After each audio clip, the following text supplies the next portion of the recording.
नमस्कार दोस्तों, स्वागत है आपका डीके न्यूज़ में। दोस्तों, 14 अप्रैल 2008 का वो दिन उत्तर प्रदेश में अमरोहा जिले के वावनखेड़ा गांव के लिए सबसे खौफनाक दिन था, जब शबनम अली नाम की एक लड़की ने अपने बॉयफ्रेंड सलीम के साथ मिलकर अपने पूरे परिवार को दर्दनाक मौत दे दी थी। पहले उसने अपने पिता को कुल्हाड़ी से कटवाया, फिर उसके कदम माँ की तरफ बढ़े। उसके दोस्त के हाथ में अभी भी कुल्हाड़ी थी। माँ को भी उसने बेरहमी से मार डाला। कुल्हाड़ी लाल हो चुकी थी। उसने अपने दोस्त को अपने बड़े भाई के कमरे में जाने का इशारा किया। अब खून से लाल हो चुकी कुल्हाड़ी को उसने भाई की तरफ बढ़ाया और फिर एक झटके में उसके भी टुकड़े कर डाले। अगली बारी बड़ी भाभी की थी। वो और देर नहीं करना चाहती थी। उसने अपने बॉयफ्रेंड से कहा, भाभी को कुल्हाड़ी से काट डालो। उसका चेहरा इतना खौफनाक नज़र आ रहा था कि कल्पना से भी रोंगटे खड़े हो जाएं। वो और उसका बॉयफ्रेंड एक एक कर पूरे परिवार पर कुल्हाड़ी से हमला कर रहे थे। अभी उसका मकसद पूरा नहीं हुआ था। वो और लाशें बिछाना चाहती थी। वो और खून चाहती थी। उसका बॉयफ्रेंड तेज़ी से छोटे भाई के कमरे की तरफ बढ़ा। वहाँ जाकर कुल्हाड़ी से उसने पहले भाई पर वार किया और फिर भाभी पर। घर में उसकी एक कजिन भी थी। उसी कुल्हाड़ी से कजिन को भी मार डाला गया। उसके सिर पर खून सवार था। घर में 7 लोगों को वो अपने बॉयफ्रेंड की मदद से बड़ी ही बेरहमी से मौत के घाट उतार चुकी थी। अब बॉयफ्रेंड घर से जा चुका था और वो 7 लाशों के बीच में अकेली थी। लाशों को देखकर वो हंस रही थी। तभी उस मासूम के रोने की आवाज़ आई।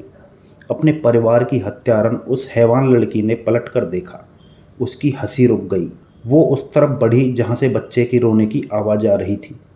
उस 10 महीने के मासूम के गले की तरफ इस हैवान ने लपक के अपना हाथ बढ़ाया और उसके गले को तेजी से दबा दिया। परिवार के 7 लोगों को मार चुकी ये लड़की उस बच्चे के गले को तब तक दबाती रही जब तक कि उसके रोने की आवाज़ बंद नहीं हो गई। नन्हा मासूम बच्चा नीला पड़ चुका था। उसकी मौत हो चुकी थी। ये बच्चा इस लड़की का अपना सगा भतीजा था। क्रूरता की सारी सीमाओं को पार करने वाली इस लड़की का नाम है शबनम अली, जिसे इसकी हैवानियत के लिए सुप्रीम कोर्ट ने सजाए मौत का हुक्म दिया है। 14 अप्रैल 2008 का वो दिन उत्तर प्रदेश में अमरोहा जिले के बावनखेड़ा गांव के लिए सबसे खौफनाक दिन था, जब शबनम अली नाम की एक लड़की ने अपने बॉयफ्रेंड सलीम के साथ मिलकर अपने पूरे परिवार को दर्दनाक मौत दे दी थी। वानखेड़ा गांव में शौकत अली अपने पूरे परिवार के साथ रहते थे। पत्नी, 2 बेटे, बहू, 10 महीने का पोता और एक बेटी शबनम अली। शौकत अली ने अपने बच्चों को खूब पढ़ाया लिखाया। एक बेटा एमबीए था, दूसरा इंजीनियर था। बेटी शबनम ने डबल एमए किया था। वो भी अपने पिता की तरह प्रोफेसर बनना चाहती थी। इसी दौरान शबनम को गांव के ही एक लड़के सलीम से प्यार हो गया। सलीम सिर्फ 5वीं पास था, जबकि शबनम अंग्रेजी और भूगोल में एमए कर चुकी थी। दोनों का काफ़ी दिनों तक अफेयर चलता रहा। इसी दौरान शबनम प्रेग्नेंट हो गई। उसने अपने परिवार को सलीम के साथ रिश्ते की बात बताई। पिता शौकत अली और दोनों भाई शबनम के इस रिश्ते के खिलाफ थे। उन्होंने शबनम को सलीम से दूर रहने की हिदायत दे दी, लेकिन शबनम नहीं मानी। वे किसी भी कीमत पर सलीम से शादी करना चाहती थी और फिर उसने सलीम के साथ मिलकर रच डाली पूरे परिवार को ख़त्म करने की साजिश।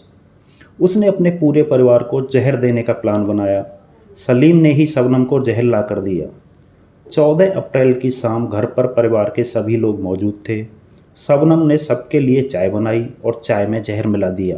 सब ने चाय पी और फिर धीरे धीरे जहर उनके शरीर में घुलने लगा। सब अपने अपने कमरे में सोने गए, लेकिन फिर कभी नहीं उठ पाए।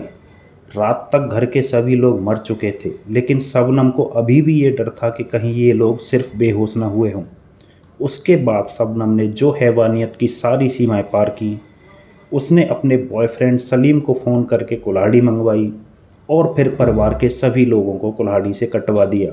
सबको कुल्हाड़ी से काटने के बाद सलीम घर से जा चुका था, लेकिन तभी शबनम के 10 महीने के भतीजे की रोने की आवाज़ आई।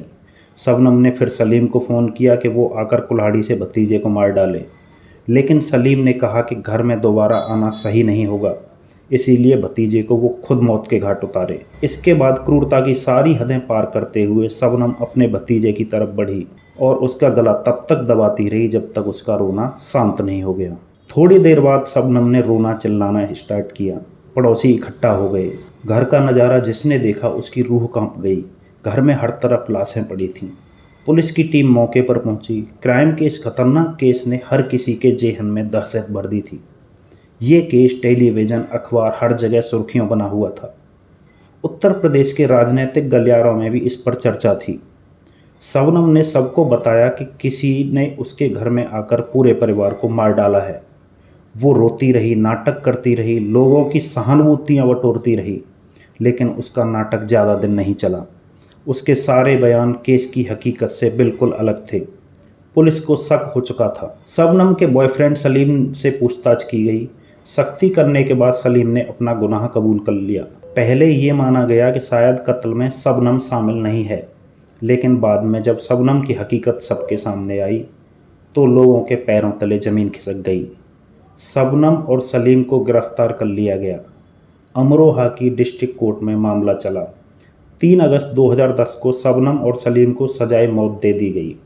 ये दोनों अपनी सज़ा की माफ़ी के लिए हाई कोर्ट गए, लेकिन फांसी की सज़ा बरकरार रही। सुप्रीम कोर्ट ने शबनम और सलीम की हैवानियत के लिए सजाए मौत को सही ठहराया। शबनम और सलीम ने राष्ट्रपति के पास भी माफ़ी के लिए दया याचिका भेजी, लेकिन शबनम की याचिका को भी ठुकरा दिया गया। शबनम उत्तर प्रदेश की रामपुर जेल में बंद है, जबकि सलीम इलाहाबाद की नैनी जेल में बंद है। हत्या के वक्त शबनम 2 महीने की प्रेग्नेंट थी। बाद में जेल में ही उसने अपने बच्चे को जन्म दिया, जो अब 13 साल का हो चुका है। बहुत जल्द अमरोहा की इस हैवान को फांसी पर लटका दिया जाएगा। दोस्तों, कैसी लगी ये आपको स्टोरी? इस स्टोरी का सुनाने का मकसद हमें आपको डराना नहीं है, बल्कि हमें आपको जागरूक करना है कि आप ऐसी चीज़ों से कैसे सावधान रहें और किस तरह के क्राइम इस दुनिया में कोई भी कर सकता है, किस तरह की खौफनाक चीज़ें इस दुनिया में हो रही हैं। सिर्फ हमारा मकसद ये है इस कहानी को सुनाने का। ठीक है, तो मिलते हैं दोस्तों नेक्स्ट किसी स्टोरी में। तब तक के लिए धन्यवाद।